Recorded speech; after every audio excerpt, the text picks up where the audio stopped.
Bismillahirrahmanirrahim. Assalamualaikum warahmatullahi wabarakatuh. Sahabat Islam Media yang dirahmati Allah Subhanahu wa Ta'ala, kali ini kita akan berkisah tentang sahabat Nabi yang ingin membunuhnya demi mendapatkan 100 ekor unta, namun niatnya tersebut tak kunjung berhasil. Penasaran dengan kisah selanjutnya? Sebelum melanjutkan video ini, jangan lupa untuk klik subscribe dan lonceng notifikasi agar sahabat Islam Media tidak ketinggalan kisah-kisah menarik dari kami. Kisah ini diambil dari buku 101 Sahabat Nabi karya Happy Andi Bastoni yang menceritakan ketika Rasulullah Shallallahu Alaihi Wasallam berhijrah dari kota Mekah ke kota Madinah. Ketika itu para pembesar Quraisy menghentikan pelacakan terhadap Rasulullah Shallallahu Alaihi Wasallam dan sahabatnya Abu Bakar As-Siddiq yang telah berhasil hijrah ke Madinah. Kemudian mereka membuat pengumuman ke segenap kabilah yang terpencar-pencar sepanjang jalan antara Mekah dan Madinah. Siapa yang berhasil membawa Muhammad hidup atau mati ke hadapan para pembesar Quraisy, ia akan diberi hadiah 100 ekor unta betina yang bagus. Demikian bunyi pengumuman itu. Suraqah bin Malik mendengar pengumuman itu dibacakan. Ketika itu, ia sedang berada di balai desa kampung halamannya, Kudaid, di pinggiran kota Mekah.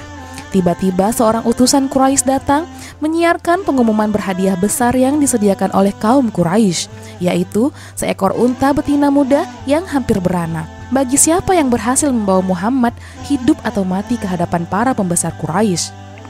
Setelah mendengar hadiah 100 ekor unta betina pilihan, maka timbullah sikap tamak Suraqah. Dia bertekad hendak merebut hadiah besar itu, karena tamak niatnya itu tidak diungkapkannya kepada siapapun, tetapi dipendamnya sendiri dalam hati, agar ia tidak didahului orang lain. Kebetulan, sebelum Suraqah berangkat hendak melacak Nabi Muhammad SAW, seorang laki-laki datang ke balai desa. Dia mengabarkan bahwa belum lama berselang, dia bertemu dengan 3 orang di tengah jalan. Keras dugaan ketiga-tiganya ialah Muhammad, Abu Bakar, dan seorang petunjuk jalan. Tidak mungkin, kata Suraqah membantah. Mereka adalah Bani Fulan yang tadi lewat di sini mencari unta mereka yang hilang. Mungkin begitu, kata yang lain mengiyakan pendapat Suraqah.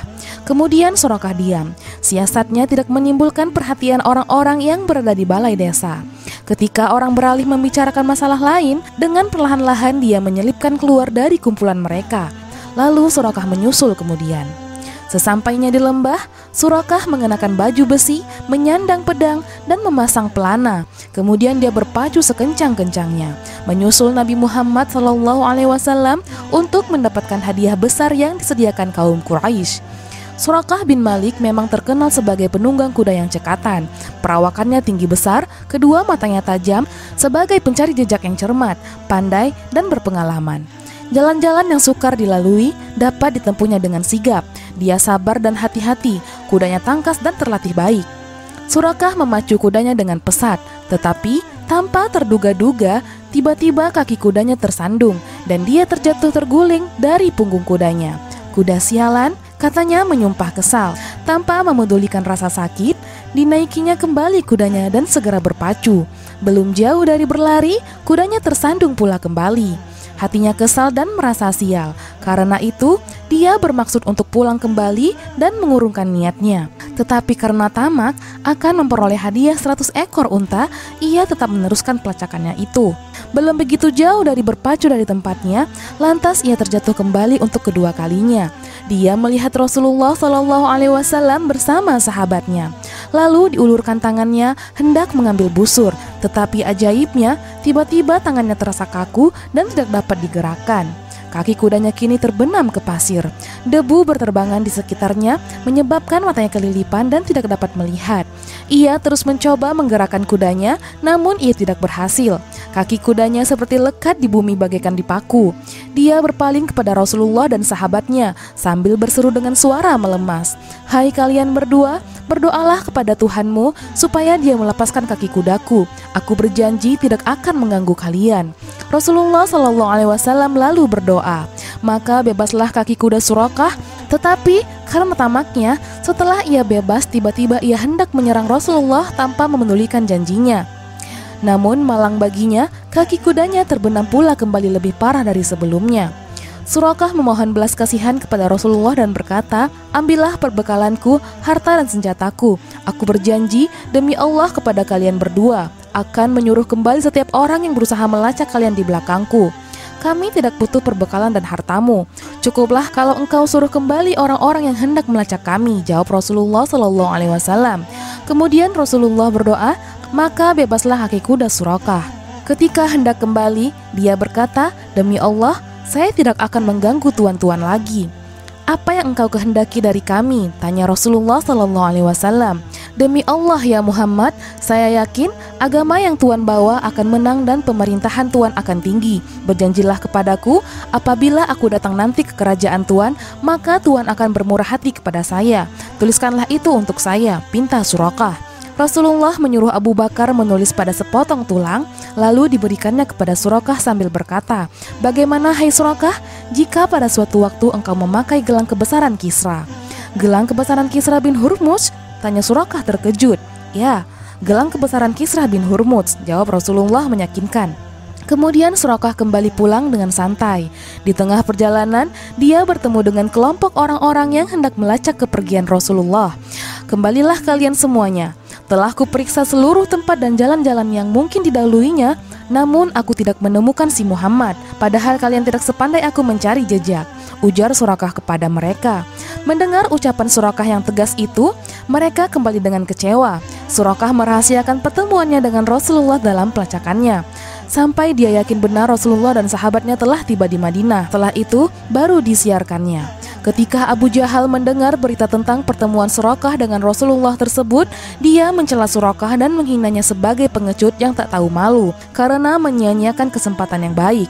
Suraqah menjawab, "Hai Abu Hakam, demi Allah, seandainya engkau menyaksikan dan mengalami peristiwa yang kualami ketika kaki kudaku amblas ke dalam pasir, engkau akan yakin dan tak akan ragu sedikit pun bahwa Muhammad itu jelas Rasulullah. Siapakah yang sanggup menantangnya? Silahkan." Suatu hari, Suraqah menyiapkan kudanya. Dia pergi menghadap Rasulullah SAW hendak menyatakan imannya di hadapan beliau. Tidak lupa dia membawa sepotong tulang tertulis perjanjian Rasulullah kepadanya 10 tahun yang lalu. Suraqah bercerita, "Saya temui Rasulullah di Ji'ranah, sebuah desa antara Mekah dan Taif, tetapi lebih dekat ke Mekah. Saya datang menghadap ketika beliau sedang berada di perkemahan pasukan berkuda kaum Ansar. Mereka menghalangiku masuk dan memukulku dengan pangkal tombak. 'Hendak kemana engkau?' cegah mereka. Tetapi aku tidak peduli dan terus menyeruak di antara mereka hingga sampai ke dekat Rasulullah. Beliau sedang menunggang unta, lalu kuangkat tulang bertulis perjanjian beliau kepadaku seraya berkata, 'Ya Rasulullah, saya Suraqah bin Malik dan ini tulang bertulis perjanjian Tuan kepadaku dahulu. Mendekatlah ke sini hai Suraqah, mendekatlah. Hari ini adalah hari menepati janji dan hari perdamaian,' seru Rasulullah. Setelah berhadapan dengan beliau, aku menyatakan iman dan Islam kepadanya." Tidak berapa lama kemudian, hanya lebih kurang 9 bulan sesudah Suraqah menyatakan Islamnya di hadapan Rasulullah, Allah Subhanahu wa Ta'ala memanggil nabinya ke hadiratnya. Alangkah sedihnya Suraqah ketika mengetahui Rasulullah telah tiada. Dia teringat kembali masa lalu, ketika dia berniat membunuh Nabi dan Rasul yang mulia itu hanya karena mengharapkan 100 ekor unta di dunia. Padahal sekarang, andai kata dikumpulkan untuknya seluruh unta di muka bumi ini, hal itu tidak lebih berharga dibandingkan dengan ujung kuku Nabi baginya. Tanpa disadarinya, dia mengulang ucapan Rasulullah kepadanya, "Bagaimana hai Suraqah jika engkau memakai gelang kebesaran Kisra?" Suraqah tidak pernah ragu, suatu saat pasti dia akan memakai gelang tersebut. Beginilah kisah Suraqah bin Malik yang hendak membunuh Rasulullah SAW namun berujung memeluk agama Islam. Sesungguhnya hidayah Allah itu sangat luas bagi siapa saja yang berhak mendapatkannya. Semoga kisah ini bermanfaat dan dapat menambah pengetahuan kita semua. Semoga juga kita termasuk orang-orang yang selalu bertaubat dan mencari hidayahnya. Barakallahu fikum. Assalamualaikum warahmatullahi wabarakatuh.